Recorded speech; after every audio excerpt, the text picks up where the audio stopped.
All right, thank you for your patience. Hopefully that's better.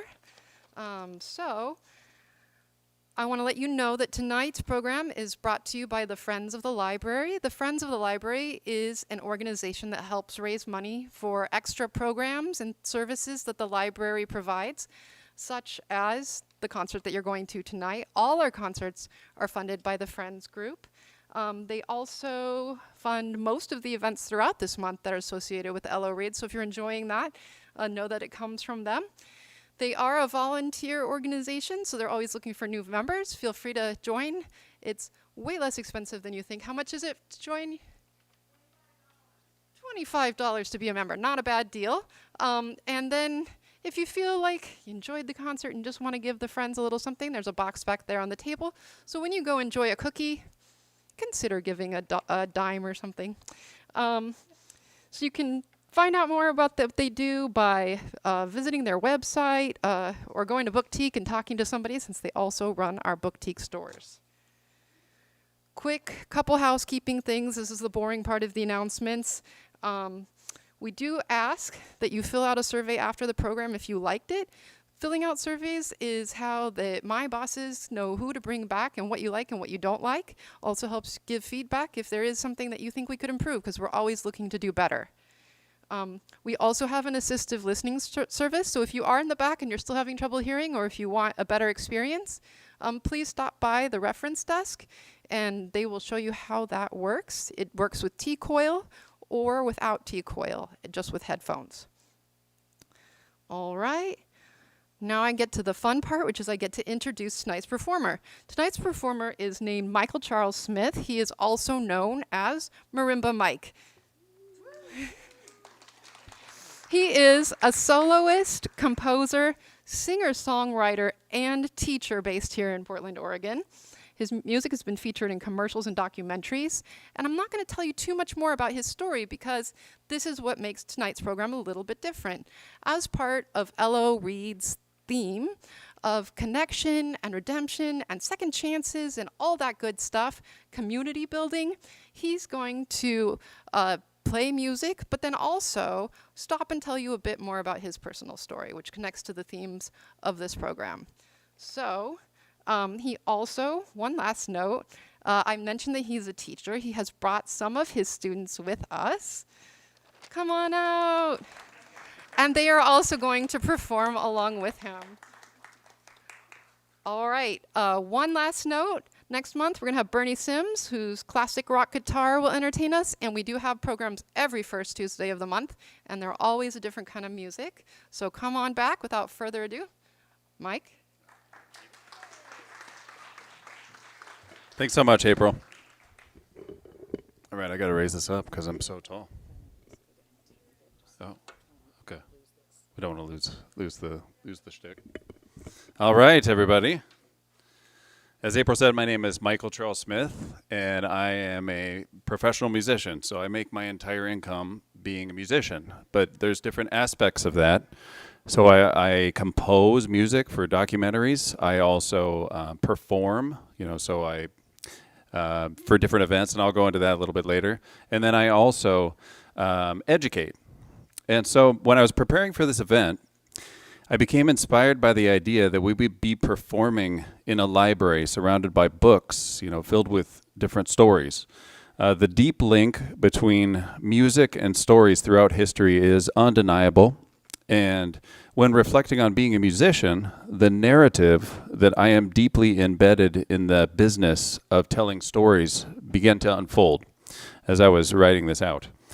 As a composer, I write music for documentaries, films, commercials, helping directors tell different stories. Music can help tell uplifting stories, sad ones, happy ones, dark stories, inspirational stories, and everything in between. My music has helped tell the story of people walking the Camino de Santiago in Spain in a documentary. It's helped Steve Martin inspire future comedians to take his masterclass course on comedy. It's helped inspire people to donate money to help save the planet for the nonprofit 1% for the Planet. And it's helped Pfizer spread awareness about their new COVID vaccine. My music has also helped KitchenAid tell the story about their new blender, which is not as inspirational, but it is a story, I guess. Yes, I did get some laughs. So anybody that thought that I wasn't going to.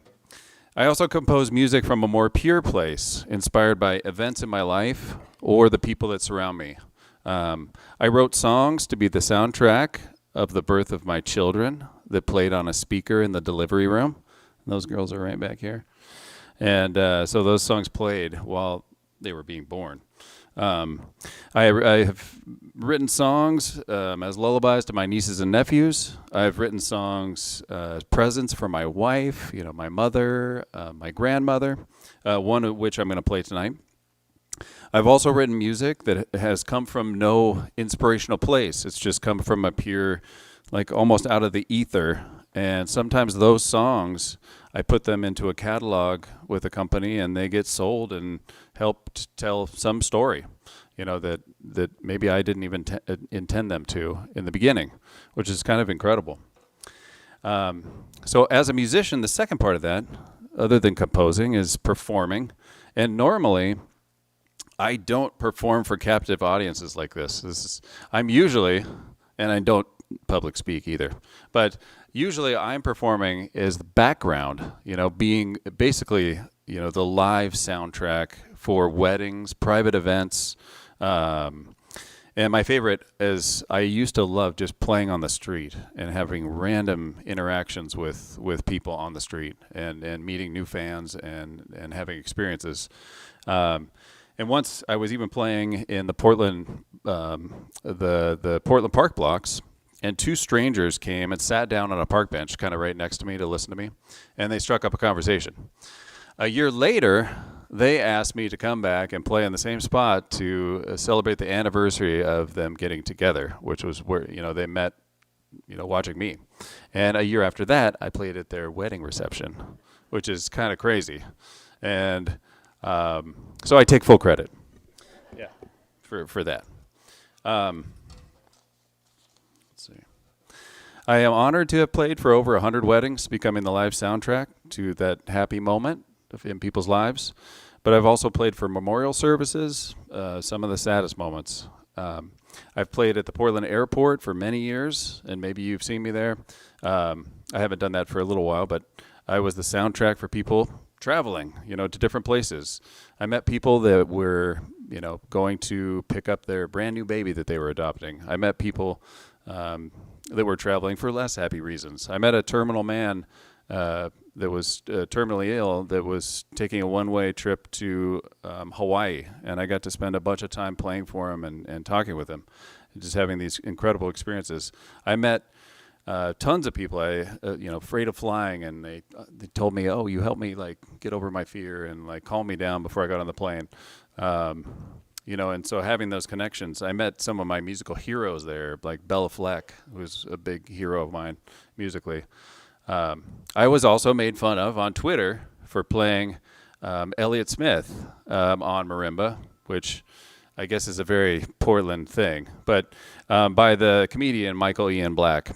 And I'm not mad about that anymore, really.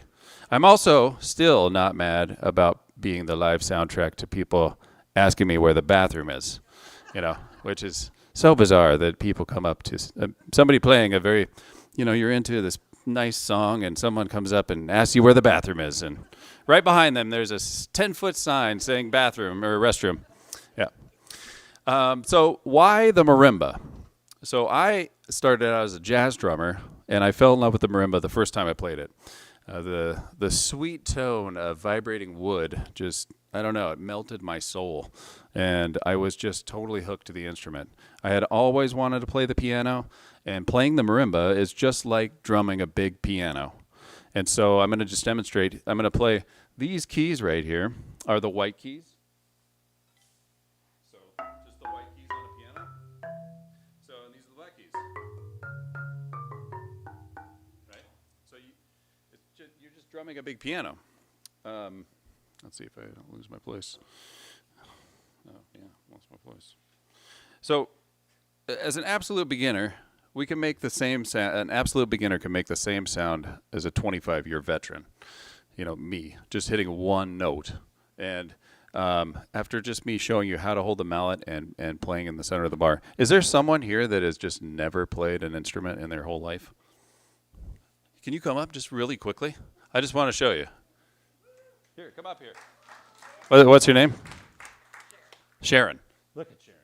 Check this out. So I want you to hold this mallet in your hand. Are you right hand? Yes. Okay. And you're going to hit, I'm going to hit the bar. And what we're going to do is all you have to do is just hit it right in the center like this. Okay, now close. Yeah. Right? That's pretty great, right? Okay, imagine trumpet, right? To make one sound that's worth listening to. Takes a long time. I mean, it's just super hard. And so right off the bat, everybody close your eyes and see if you can guess. Okay, ready? All right. Okay, who was it? Can't tell. Can't tell. Thank you so much thank you so much. Yeah, there we go. All right, so I'll give you my information for marimba classes. So, yeah, we'll get you in there. So the sonic payoff of the instrument is immediate, you know, not to badmouth piano, because there's a lot of piano players. In fact, some of my students are ex-piano players, right? Ex-piano players. Unlike the piano, the marimba requires you to drum, and therefore invokes like this primal ancient human instinct to just hit things. Right? So you get to hit something, right? And make beautiful sounds, you know, and it's a captivating experience. And through doing that and drumming on the marimba, you're creating this community, you know, in these groups that we're gonna play together, creating this community by syncing your arms together, right? And your ears and even your brain waves sync up when you're actually physically playing together. It's such a great experience, and that could be a whole other topic that I could talk about for a while. But so the first piece we're going to play tonight was commissioned by conductor and pianist David Russell Davies for his 50th birthday. So he calls up Philip Glass. How many people know who Philip Glass, the composer, is?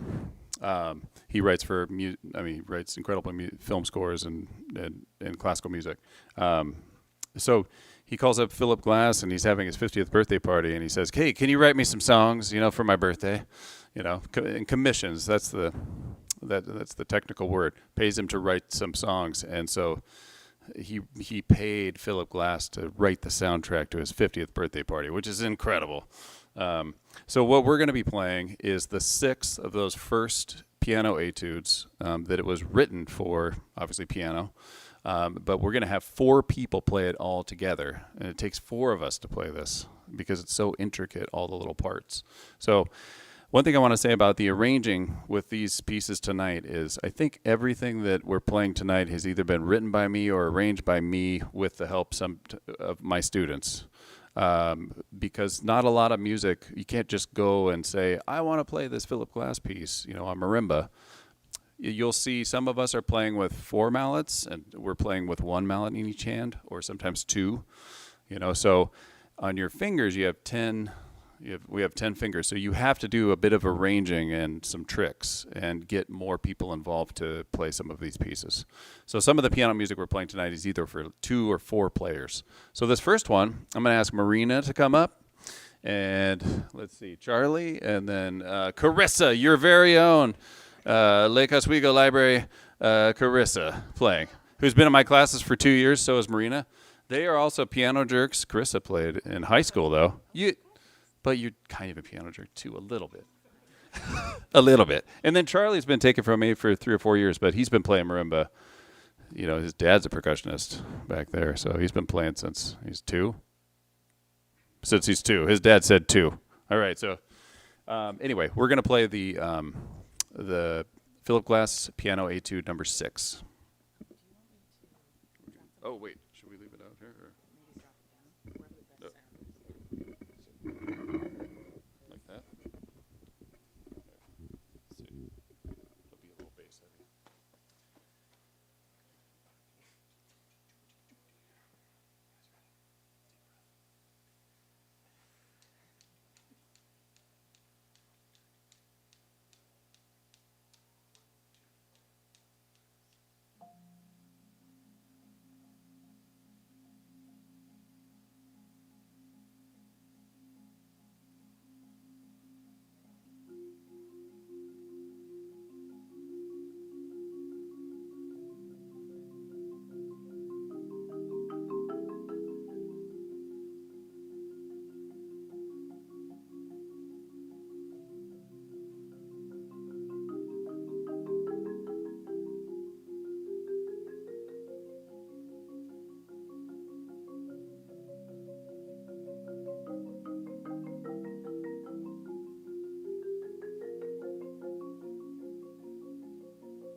right.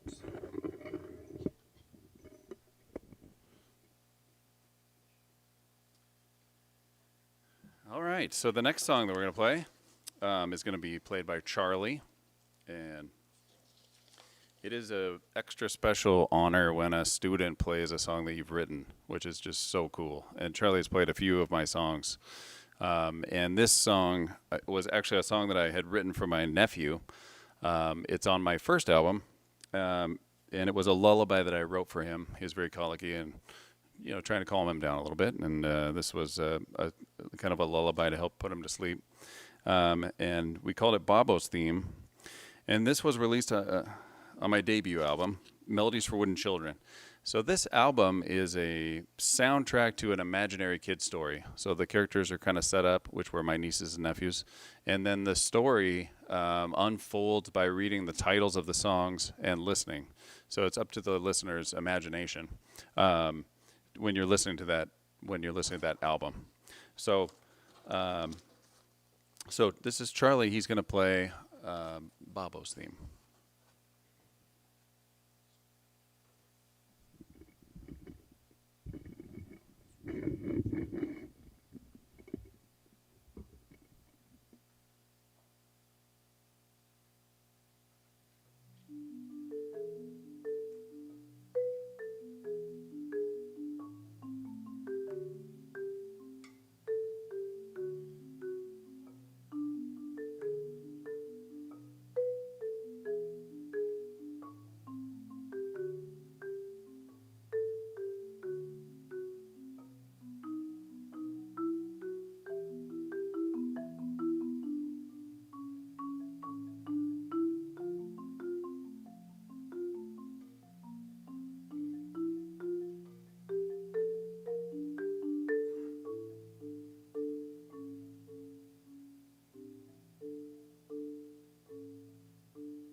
so cool hearing someone else play your song.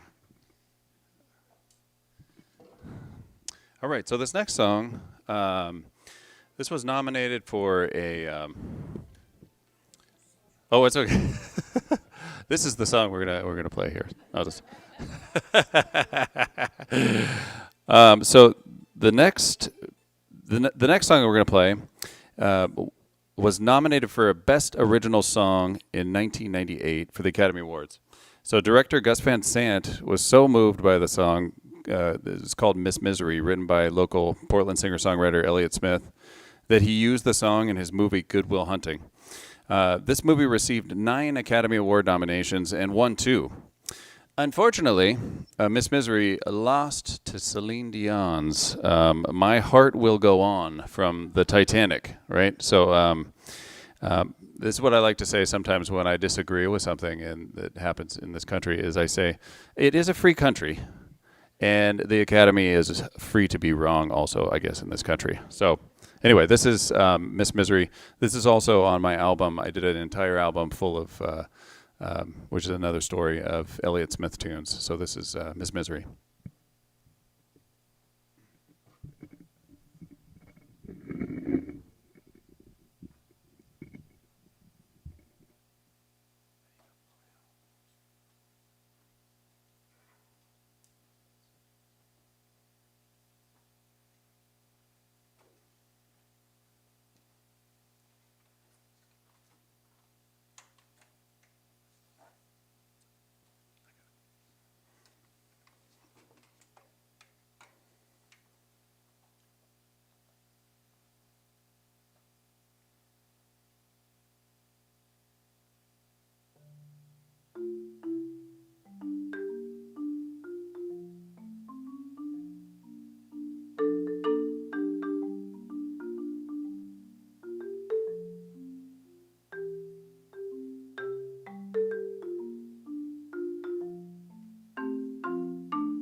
some texture to the piece, right? All right.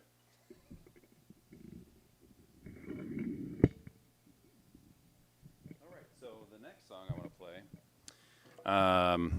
and this was a song that I wrote for my grandmother. This is on my album Repose, and she was my biggest fan. And I wrote many songs for her, but this one is especially meaningful to me as it was her favorite, and I let her name it. The song is, she named it Melody in Repose, and it's the first track on the album that I call Repose, after the naming of that song, which is dedicated to her memory. I was privileged to be with her when she passed away in her home, and I moved my marimba into the house next to her hospital bed and played this for her, making it the last piece that she heard before she passed away. Here is Melody in Repose for Shirley Smith.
All right, so the next song, this is, I'm going to ask a couple students to come up here, Charlie and Finn, and I haven't introduced Finn yet. Finn, despite his very tall, he's very tall, but he's in 10th grade. He's been taken from me since 5th grade? 4th grade, 5th grade. Yeah, and now he's tall. He was not tall then. These guys are going to play a beautiful piece of Chopin's piano solos. This is the Nocturne Number 2, and it's probably an E-flat major. It's probably one of his most famous works. It's just the Wikipedia says it's inspired by the serene and intimate atmosphere of the night. And the list of movies and TV shows that this piece appears in is just incredibly long.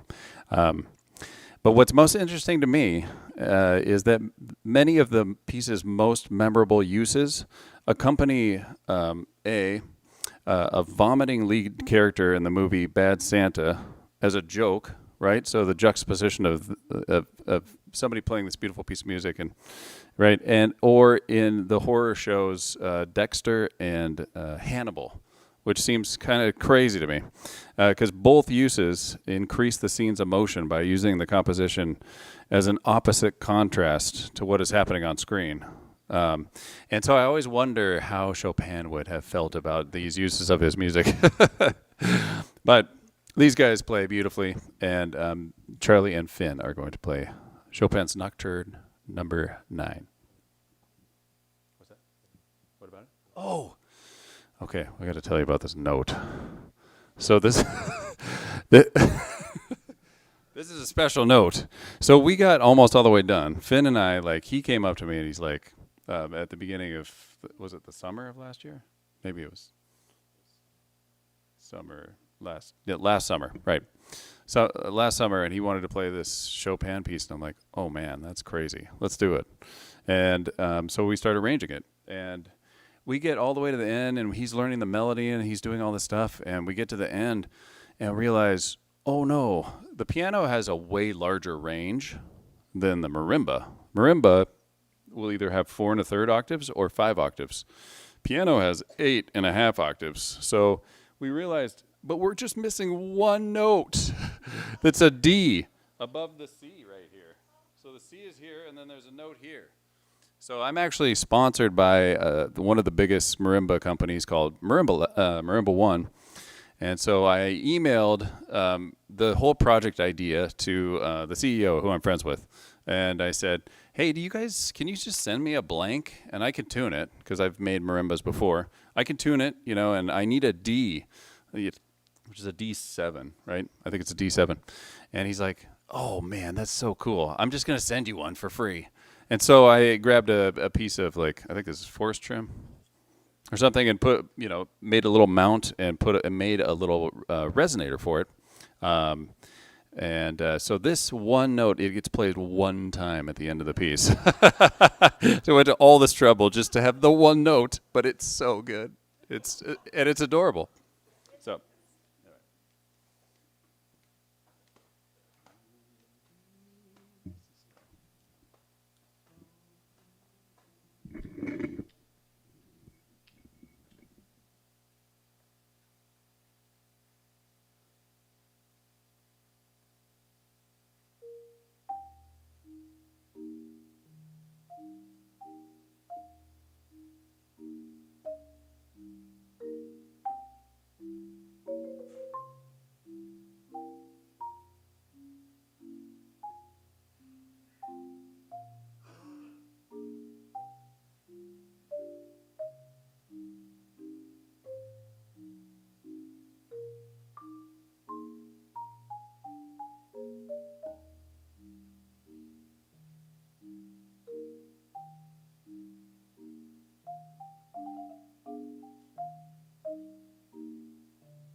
That's so adorable.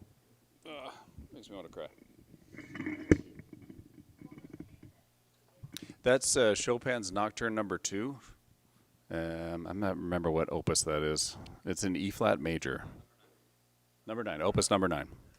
Yeah, there was 3 nocturnes that he wrote, and that was the second nocturne. All right, so the last piece we're going to play tonight, I'm going to invite my student and friend Marina up here to play with me. This last piece we're going to play is taken from the ballet based on the story Romeo and Juliet by Sergei Prokofiev. I'm sure you've heard this story, Romeo and Juliet, right? The Dance of the Knights paints a sonic picture of the 2 feuding families, the Capulets and the Montagues. This piece is also extremely well used in movies and popular culture to help tell stories. Charlie Chaplin's The Great Dictator, which I think came out in 1940, had this piece in it, which I was really surprised when I was 1979, I think, was Caligula. This piece is in that movie. And even the Watchmen series, which is very more modern, on HBO, uses this piece. The band Muse, which is a rock band, they use it as a walk-on. So they put a recording of this on and then walk on stage, and it makes them ominous. It's because it's so ominous and dark. You know, it sets up this foreboding feeling, you know, when they walk on stage. And then they just play really dark, awesome rock. So it sets them, you know, it starts off their concert. So Marina and I are going to play Dance of the Knights. We do, actually, where am I going to put the mic so we can move around the... So we do a little swap-a-roo in the middle. So we're not done. So I don't want to make it a surprise because I feel like we're still working out the kinks. But we're actually going to swap sides. You're going to go around that? Well, I'm going to go around this way. You're not going to come this way? Well, we can put it back here. Oh, here. What if I do like this? You're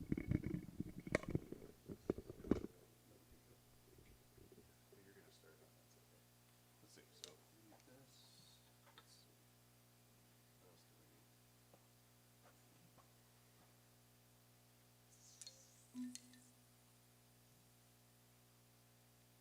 this. I think that's it.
Man, it's incredible what some of these students, what Marina has been able to do in less than 2 years. It's just incredible. So some of the techniques that we were doing, I just want to explain, is brand new to Marina, but we're doing putting one mallet above and below the bar so that you can sustain a note. So, like on a piano, you can push down a sustain pedal and hold the note down, and it will just ring, right, when you hit the note. Marimba, you actually have to roll or do some sort of different technique to make sure that that note sustains. And when it's the melody, it's supposed to go da, and then there's this accompaniment that happens in her left hand. And it's incredible that she's able to do that. I actually don't see, I mean, other than me, I don't see a lot of professional marimba soloists using that technique. So anyway, I want to thank you guys for coming out tonight. And allowing us. Tonight we became the soundtrack to you guys' story. And all of my CDs, some of the pieces that I've played tonight, I do have available just for donation, if you guys are interested. And there's some USB drives here that have all of the music I've composed for commercials as well, if you're interested. We do have some performances coming up on May 1st at 3 p.m. We are playing, my adult group and my high school group is going to be playing live on All Classical, Portland, playing some of I guess we will be playing the Philip Glass live on All Classical on May 1st. So definitely tune in to 89.9 on May 1st. May 8th at 7 p.m. in the Riverdale, which is right up the road here, grade school, is where I teach my classes, and we're having our giant end of the year concert on at 7 o'clock on May 8th. You can also go to marimbalab.com, and I took Carissa's advice and I put the upcoming event dates at the top of the page. So that's a tip from Carissa. And then also, if you live in the area, we're going to be playing the Lake Oswego Farmers Market on May 17th. So there are many opportunities to see all of the other groups. We are doing something totally crazy on May 8th, though. We're definitely breaking history. We're having 16. So you see these two marimbas right here. 16 marimbas playing with 32 people playing all at one time. 2 people on 16, it's going to be insane. We're doing a U2 piece called Where the Streets Have No Name. 32 people playing. It's going to be, you cannot understand what that is on a recording, right? You have to hear that in person. Just the marimba just doesn't translate well into recordings. Buy my CDs and stuff, but the live stuff is just that sound. And I encourage all of you to come up and just try it out, and just so that you can hear that sound that I fell in love with, and that my students, I think, also fell in love with. So if you guys have any questions, I don't know if we should do like a formal question thing, or if like a formalized kind of question. Oh, yeah, Finn and Charlie and Marina and Carissa. Actually, well, Finn and Charlie. Yeah, absolutely. That's good.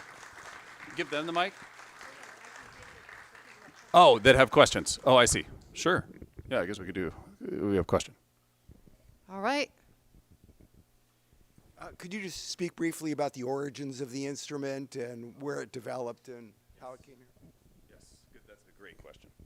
So the marimba is, what we know is that the balafon, which is the African version, was boards over slits over holes in the ground, or they started getting sophisticated and have different sized boards with gourds that they use to amplify as resonators, and that's called a balafon. That's the African version of that. Sorry, let me talk more into the mic. That's the African version. During the slave trade, it came to South America, and then it kind of, like in Guatemala, I think it's the marimba. This type of version of the marimba is actually the national instrument down there. And it's not a an African marimba usually just has the white keys. And so it mixed with kind of a Western classical scale, and then it became the marimba, in South America. And so now we play on kind of a modernized version of that, with like metal and aluminum, and some of them are made with like really ornate, wooden resonators. If you want to hear should I talk about the mechanics of the instrument briefly? This is pretty insane. You guys want to stick a piece of paper here? You want to grab like a fluffy mallet, and then we're going to hit the C sharp, and then Finn's going to put the paper underneath the mallet. Or actually, we can do the F sharp here. So the bars are tuned to a specific note.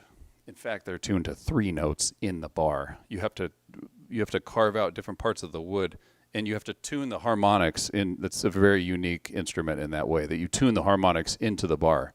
So what we're going to do is we're going to demonstrate what these tubes underneath do. Those are resonators, and they are actually exactly 1/4 of the length or the cycle of the wave, of the sound wave.